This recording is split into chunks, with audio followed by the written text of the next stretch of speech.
Bismillahirrahmanirrahim. Dear students and viewers, Assalamu alaikum. We are going to start lecture number 8 of second year chemistry from chapter number 1. Today we will discuss electron affinity, metallic and non-metallic character and its trend in periodic table. First we define electron affinity, the amount of energy released or absorbed when an electron is added to the outermost shell of an isolated gaseous atom to form uninegative ion is called electron affinity. यानी किसी आज़ाद गैसीय atom के आखिरी shell में एक electron दाखिल करने के लिए जो एनर्जी रिलीज़ होती है या एब्जॉर्ब होती है उसे इलेक्ट्रॉन एफिनिटी कहा जाता है। अमूमन जब पहला इलेक्ट्रॉन ऐड किया जाता है तो एनर्जी रिलीज़ होती है, जब सेकंड या थर्ड इलेक्ट्रॉन ऐड करते हैं फिर एनर्जी एब्जॉर्ब होती है। Electron affinity mean attraction. Electron affinity added electron के लिए न्यूक्लियस की अट्रैक्शन को ज़ाहिर करता है, यानी जब हम इलेक्ट्रॉन ऐड करते हैं तो इनकमिंग या एडेड इलेक्ट्रॉन को न्यूक्लियस की कितना अट्रैक्शन मिलेगी, इलेक्ट्रॉन एफिनिटी उसकी मेजरमेंट है। जितना ज़्यादा अट्रैक्शन मिलेगी इनकमिंग इलेक्ट्रॉन को उतना ज़्यादा इलेक्ट्रॉन एफिनिटी की वैल्यू होगी, जितना अट्रैक्शन कम मिलेगी उतना ही इलेक्ट्रॉन एफिनिटी की वैल्यू भी कम होगी। एग्जांपल्स, अब हम इलेक्ट्रॉन एफिनिटी की एग्जांपल्स देखते हैं।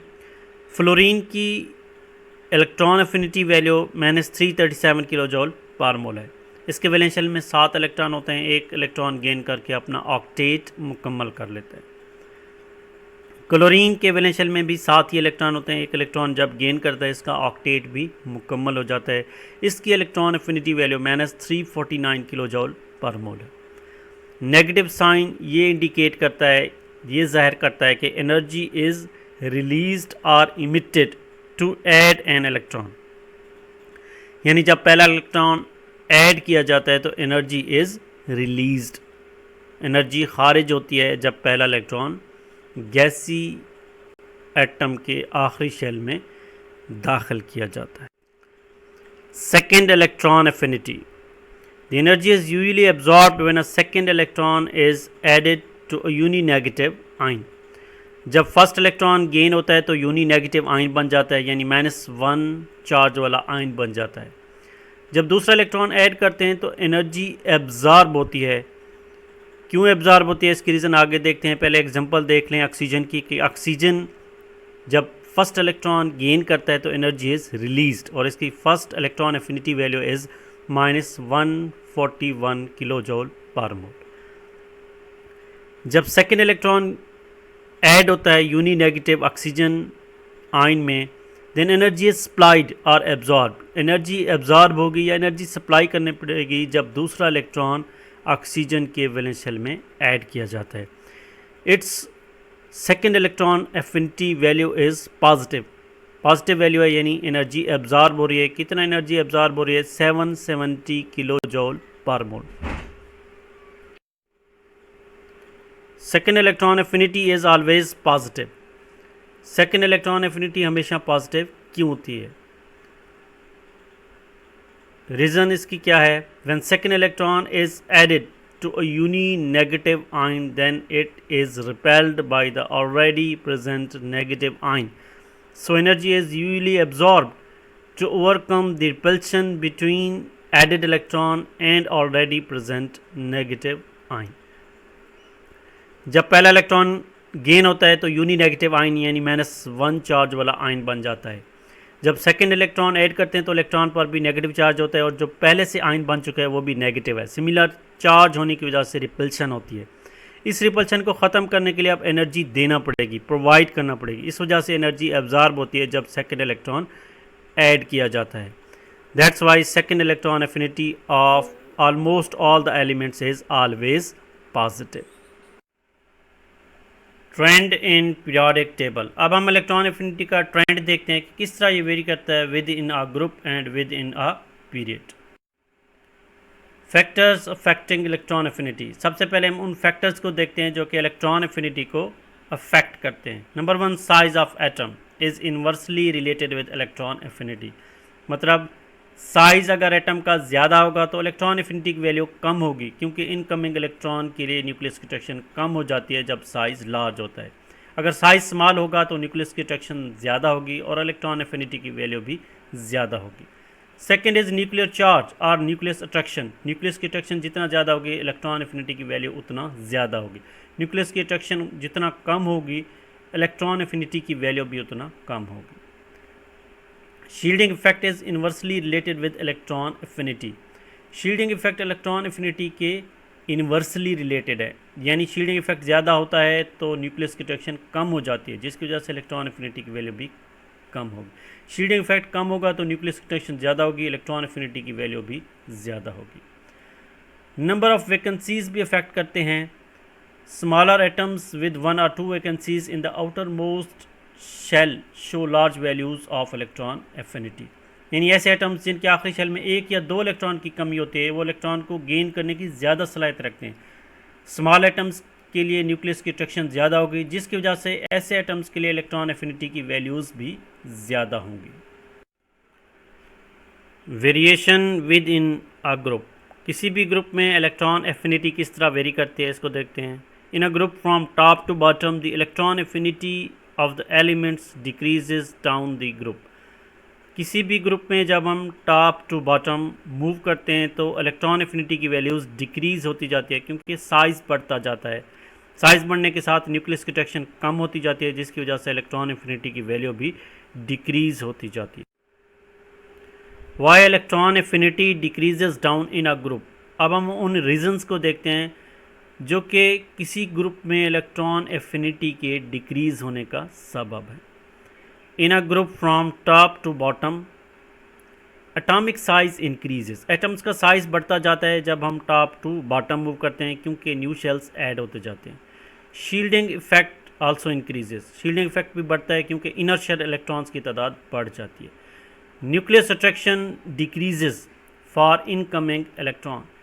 जो इलेक्ट्रॉन ऐड हो रहा है उसके लिए न्यूक्लियस की अट्रैक्शन कम हो जाती है, जिसकी वजह से electron affinity decreases down in a group.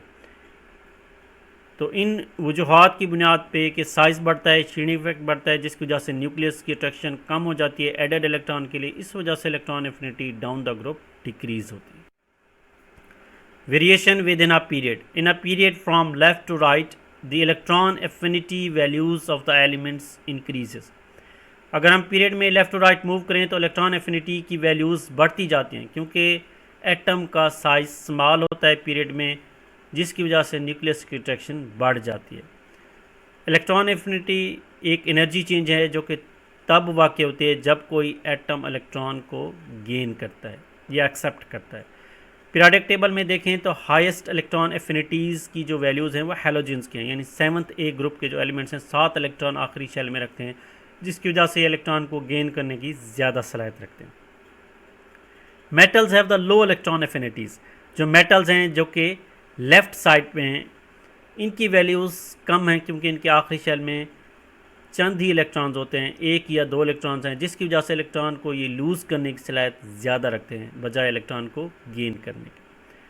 अगर हम इसका ट्रेंड देखें तो ये पीरियड में left to right electron affinity increase होती है, जबकि डाउन द ग्रुप डिक्रीज़ होगी। Why electron affinity increases across a period. जब हम पीरियड में लेफ़्ट टू राइट मूव करते हैं तो इलेक्ट्रॉन एफिनिटी क्यों इंक्रीज़ होती है? When we move from left to right in a period. Atomic size decreases. Atomic size decrease होता है क्योंकि न्यूक्लियस की अट्रैक्शन बढ़ती जाती है due to increase in number of protons in the nucleus. Nuclear charge increases. Nucleus की attraction increase होती है नंबर ऑफ प्रोटॉन्स इंक्रीज़ होने की वजह से। Shielding effect almost remains the same. किसी भी पीरियड में नंबर ऑफ शेल्स सेम रहते हैं, जिसकी वजह से शील्डिंग इफेक्ट भी almost remains the same. Attraction between nucleus and added electron increases. Size small होने की वजह से न्यूक्लियस की अट्रैक्शन बढ़ जाती है फॉर इनकमिंग या एडेड इलेक्ट्रॉन की, जिसकी वजह से इलेक्ट्रॉन एफिनिटी इंक्रीज होती है from left to right in a period.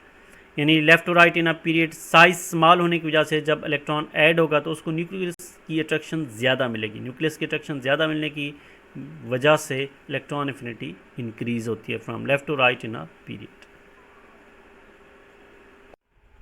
Now we discuss metallic and non metallic character.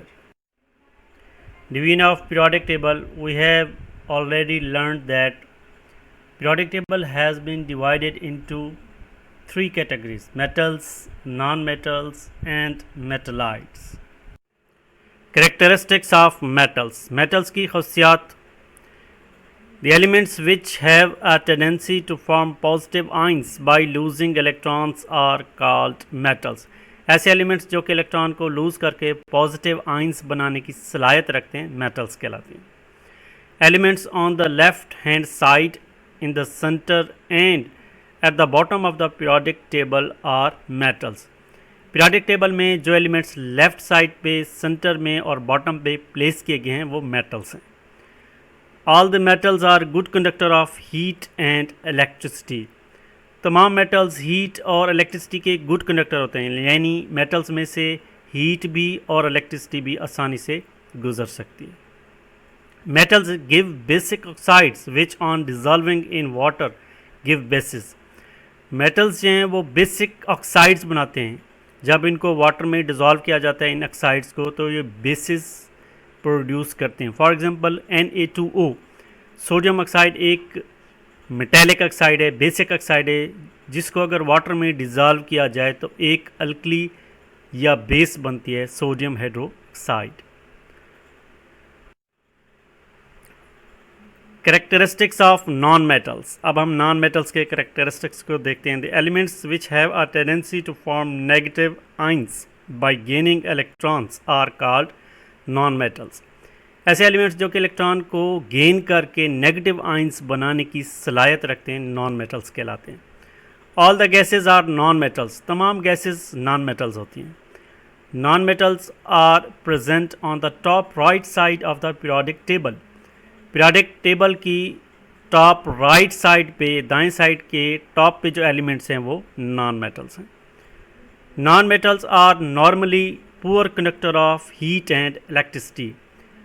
Non metals electricity और हीट के अमूमन पुअर कंडक्टर होते हैं, यानी इनमें हीट या इलेक्ट्रिसिटी पास नहीं हो सकती. Non metals give acidic oxides which on dissolving in water give acids. Non metals के ऑक्साइड्स एसिडिक होते हैं क्योंकि उनको अगर वाटर में डिज़ोल्व किया जाए तो वो एसिड प्रोड्यूस करते हैं. For example SO3 sulphur trioxide जो कि एक नॉन मेटालिक ऑक्साइड है, इसको वाटर में डिज़ोल्व करें तो एक एसिड बनता है, sulphuric acid H2SO4. Trend in periodic table. Metallic character increases from top to bottom in a group because as size of the atom increases, the removal of electron becomes easy. Metallic character decreases from left to right in a period because elements on the right side of the periodic table have small size and greater number of valence electrons, so their tendency to gain electron increases. Periodic table में जब हम किसी group में top to bottom move करते हैं तो new shells add होने की वजह से साइज़ बढ़ता है. साइज़ जैसे बढ़ता है तो वैलेंस शेल इलेक्ट्रॉन्स न्यूक्लियस से दूर हो जाते हैं, जिसकी वजह से उनका रिमूवल आसान हो जाता है. जितना ज़्यादा इलेक्ट्रॉन का रिमूवल आसान होता है उतना ज़्यादा मेटालिक करैक्टर बढ़ जाता है, क्योंकि मेटल्स की खासियत है कि इलेक्ट्रॉन्स को लूज़ करते हैं. जितना ज़्यादा इलेक्ट्रॉन को लूज़ करने की सलाहियत होगी उतना मेटालिक करैक्टर ज़्यादा होगा. लेकिन जब हम पीरियड में लेफ़्ट टू राइट मूव करते हैं तो एटॉमिक साइज़ डिक्रीज़ होता है और न्यूक्लियस की ट्रैक्शन बढ़ जाती है, जिसकी वजह से removal of electron becomes difficult और वैलेंस शेल इलेक्ट्रॉन्स की तादाद भी बढ़ जाती है, जिसकी वजह से इलेक्ट्रॉन को लूज़ करने की बजाय इलेक्ट्रॉन को गेन करने की सलाहियत बढ़ जाती है. Non metallic character. Non metallic character decreases as the atomic size increases. Therefore, in a group of non-metals like halogens, non-metallic character decreases down the group. Similarly, in the groups 5th A and 6th A, nitrogen and oxygen are pure non-metals, while bismuth and polonium at the bottom of these groups are fairly metals. Non-metallic character increases from left to right in a period. Fluorine and chlorine have the most non-metallic character. जब हम non metals के किसी group में move करते हैं तो top to bottom size बढ़ता है। साइज़ बढ़ने की वजह से नॉन मेटेलिक करैक्टर डिक्रीज़ होता जाता है। Fluorine, chlorine, bromine, iodine, halogens के ग्रुप में मूव करें तो डाउन द ग्रुप साइज़ बढ़ता है, जिसकी वजह से इलेक्ट्रॉन को गेन करने की सलाहियत कम हो जाती है और नॉन मेटेलिक करैक्टर डिक्रीज़ होता है। इसी तरह अगर हम 15th या 16th, 5th या 6th ए ग्रुप में देखें तो नाइट्रोजन और ऑक्सीजन जो कि at the top of these groups हैं, ये प्योर नॉन मेटल्स हैं और गैसियस स्टेट में पाए जाते हैं। जैसे जैसे हम डाउन द ग्रुप पाएंगे नॉन मेटेलिक करैक्टर डिक्रीज़ होता है और मेटेलिक करैक्टर इंक्रीज़ होता है। मिडल में जो एलिमेंट्स हैं ये मेटलाइड्स हैं और बॉटम पे जो हैं बिस्मथ एंड पोलोनियम, ये फेयरली मेटल्स हैं, ये मेटल्स की खासियत रखते हैं। इस वजह से top to bottom metallic character तो इंक्रीज़ हो रहा है जबकि नॉन मेटेलिक करैक्टर डिक्रीज़ हो रहा है। लेफ़्ट टू राइट मूव करें तो मेटेलिक करैक्टर डिक्रीज़ होता जाता है और नॉन मेटेलिक करैक्टर इंक्रीज़ होता है। जैसे हम राइट साइड पे पहुंचते हैं तो ये मोस्ट नॉन मेटेलिक करैक्टर रखने वाले एलिमेंट्स हैं। जिस तरह फ्लोरीन और क्लोरीन, ये मोस्ट नॉन मेटेलिक करैक्टर रखने वाले एलिमेंट्स हैं क्योंकि इनका साइज़ स्मॉल होता है, जिसकी वजह से इलेक्ट्रॉन्स को गेन करने की ज़्यादा सलाहियत रखते हैं।